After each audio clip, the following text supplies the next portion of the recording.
Welcome to another episode of China Update, where I provide you guys with the most up-to-date political, economic and geostrategic analysis on the world's number 2 economy. My name is Tony. Let's jump in. Okay, happy Wednesday everybody. The World Economic Forum's 14th annual meeting of the new champions, often described as the Summer Davos, kicked off in the major northern port city of Tianjin, China yesterday, Tuesday. Premier Li Qiang, who recently returned from his European trip to France and Germany, delivered the keynote speech for the two-day event. In his speech, Li pushed a few key themes. China is open for business, China is a market with huge potential, that the international community must, quote, firmly oppose the politicalization of economic and trade issues, end quote, and that de-risking is a bad idea. Indeed, a lot of the time was spent on that final point, a theme raised in both Germany and France last week, suggesting that Beijing is concerned about this de-risking trend in North America, Europe, and other economies. Quote, in the West, some people are hyping up the so-called reducing reliance and de-risking. In my opinion, these two statements are a false proposition to some extent. If there are risks in certain industry chains, they shouldn't be totally determined by the government or any government-related organization. End quote. However, more than one analyst pointed out that this sounds largely inconsistent with practice within China itself. Beijing appears sensitive to this criticism too.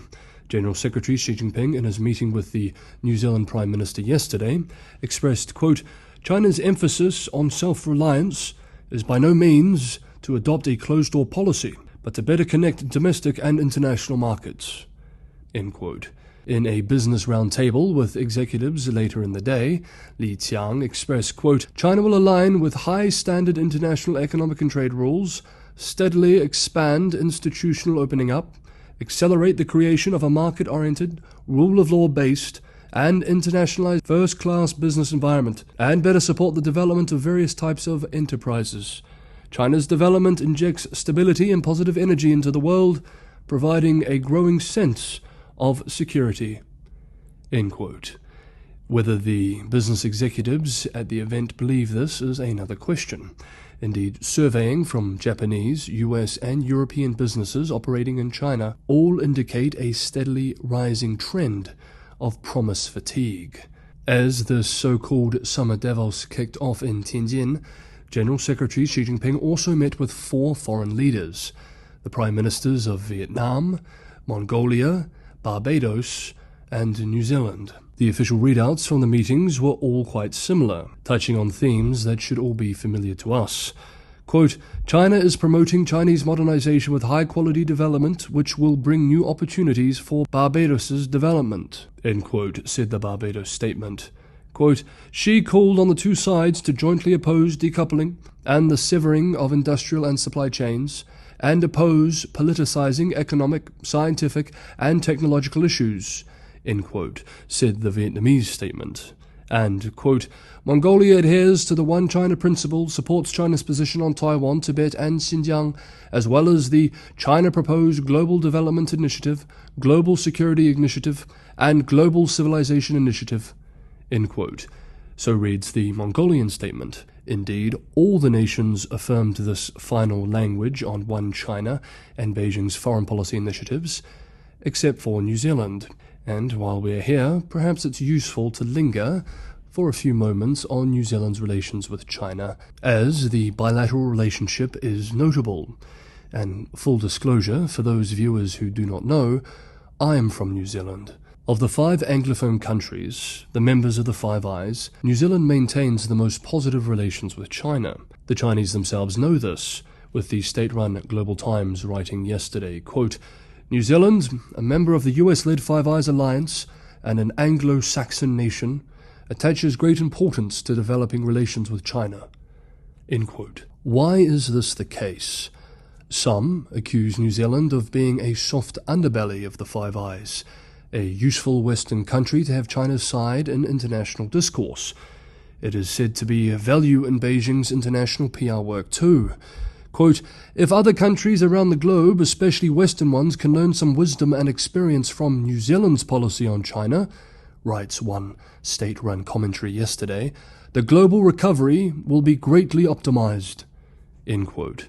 Thus, these critical voices argue, the close relationship between China and New Zealand is simply the product of a greedy Auckland business elite and a corrupt political Wellington elite. Others argue that New Zealand is simply making rhetorical concessions in exchange for lucrative market access. That is, the small trading-reliant nation is making hay while the proverbial sun shines, as the saying goes, but all while remaining firmly aligned with traditional partners like Australia, the UK and others in culture, values, political institutions, security and intelligence. Still others point out that due to its geographic isolation, New Zealand also has less potential security concerns counterweighing trade considerations. A luxury Australia, which is geographically much closer to China, and critically the South China Sea, but also trades a lot with the PRC, does not enjoy. It is also worth noting that there haven't been any significant bilateral political or diplomatic crises between China and New Zealand, which tend to alienate doves and empower hawks, while Pew polling shows that all 5 Anglophone publics, as well as other countries in the West and East Asia, saw declines in positive views on China after the Hong Kong protests and the beginning of the pandemic. The most pronounced drops in public sentiment typically come after a bilateral crisis.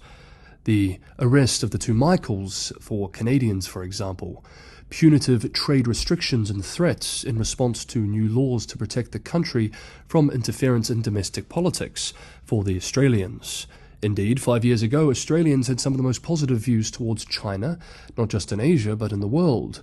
Since then, this sentiment has collapsed, and this has been observed in more than just English-speaking countries. According to Pew Research, quote, negative views peaked at 93% in 2013 in Japan, following extreme tension in the East China Sea, end quote.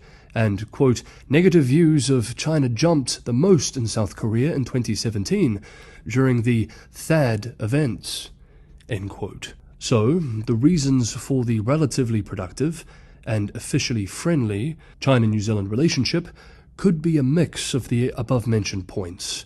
A sense, perhaps a false sense, of splendid geopolitical isolation, powerful economic incentives, China is New Zealand's biggest export market, an absence of bilateral diplomatic or political crises, and, admittedly, likely also a generous dollop of elite and popular naivete. While relations between the two countries are currently stable, as China's interactions with New Zealand's friends and allies, especially with Australians, with whom most New Zealanders still regard as brothers and sisters, worsen, this may strain the relationship, and a political or diplomatic crisis would risk damage to wider popular sentiment. And while New Zealand leaders have traditionally been more willing to pay lip service to PRC initiatives than other Anglophone counterparts, there are still limits to this, like the common language around supporting One China and the global development, global security and global civilization initiatives, which we just noted above, for example. This week, New Zealand Prime Minister Hipkins is on a 6-day visit to China, his first since being sworn in as Prime Minister earlier this year, after his predecessor, Jacinda Ardern, stepped down from the role. He is travelling with a 29-strong trade delegation that includes some of New Zealand's biggest companies. During his meeting with Xi, the General Secretary said that the two countries had, quote, long led the way in China's relations with developed countries, end quote. For his part, Hipkins described New Zealand's relationship with China as a friendship, following what he described as a warm and constructive meeting. New Zealand's farmers will be very happy to hear it. Next up, China's yuan continues to decline versus the US dollar. Hey guys, if you enjoyed today's episode of China Update, don't forget to hit that like button. Liking, sharing, subscribing, this is a huge help for the channel. Several people have reached out in recent days and told me that YouTube has unsubscribed them without their knowledge. If you believe you should be subscribed, it may be worth checking this now. Anyone who can go that extra mile and help me keep the channel financially sustainable, Patreon and Buy Me a Coffee links are in the description below. As always, thank you so much, everybody, for the ongoing support. The yuan slid as much as 0.9% to a 7-month low of 7.238 per dollar in Shanghai on Monday. Quote, as pessimism over the economic recovery and China's policy divergence from peers continued to weigh on sentiment, end quote, in the words of one analyst.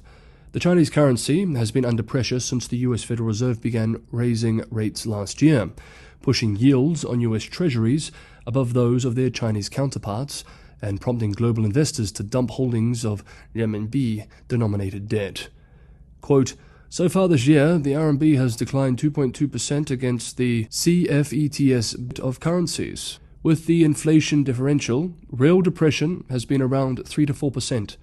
China is weakening domestic demand in exchange for a larger trade surplus." End quote. International usage of RMB has been inching up recently.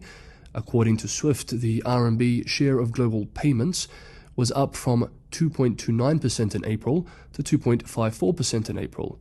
It peaked in January 2022 at 3.2%. Then, on Tuesday, yesterday, China's monetary authorities took forceful action against the sliding currency for the first time in nearly 8 months, with China's state banks acting to put a floor under the yuan. The People's Bank of China set a stronger-than-expected trading band for the yuan, and state banks sold dollars. This move suggests the People's Bank of China is growing increasingly uncomfortable with the weakness of the yuan. Quote, "It is possible for the yuan to weaken further in the near term as central banks of developed markets are more hawkish than expected and China growth recovery slower than expected, especially with the absence of stronger stimulus. The yuan could fall to about 7.3 per dollar.